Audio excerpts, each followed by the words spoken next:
बेड़ी भी लगाई हुई थी। बहुत खुशी से दोनों बैठे।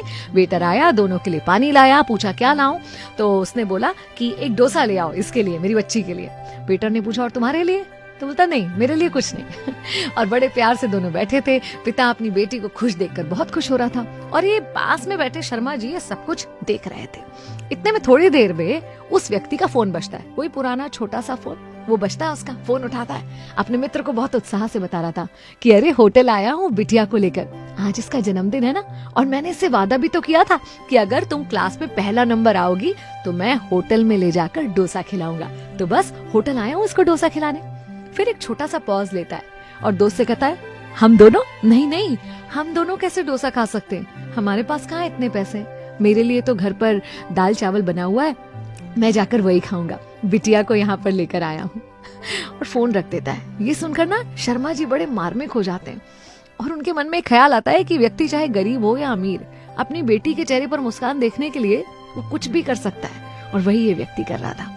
शर्मा जी अपने चाय के पैसे देने काउंटर पे जाते हैं तो साथ में 2 डोसे के भी पैसे देते हैं और होटल के मैनेजर से कहते हैं कि उस सज्जन के लिए 1 डोसा और ले जाओ, दोनों डोसास का बिल मेरी तरफ से।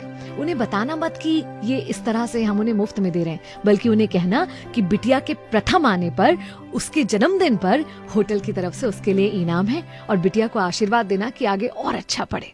होटल का मैनेजर जब ये सब कुछ सुनता है तो शर्मा जी को धन्यवाद देता है और कहता है कि धन्यवाद हमें इस बारे में बताने के लिए, ये पुण्य करने का मौका हमें दीजिए, आज वो पिता और बेटी हमारी होटल के मेहमान हैं।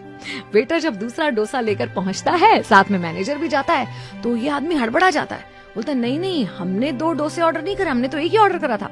तो बोलता नहीं ये सब हमारी तरफ से है, बिटिया प्रथम आई है उसके इनाम के रूप में। तो ये बहुत खुश होता है, बेटी से कहता है देखो अच्छा पढ़ोगी तो कितना कुछ मिलता है। फिर कहता है कि क्या तुम इसे बांध कर दे सकते हो, घर ले जाकर अपनी बीवी के साथ मिलकर हम आधा आधा खाएंगे। उसका मैनेजर कहता है कि बिल्कुल चिंता मत कीजिए, ये आप यहीं खा लीजिए, आपके घर के लिए 3 और डोसा और साथ में कुछ मिठाई के डब्बे बांध दिए हैं, घर जाकर बिटिया का जन्मदिन धूमधाम से मनाइएगा और मिठाइयाँ इतनी हैं कि सारे पड़ोसियों को भी खिलाइएगा।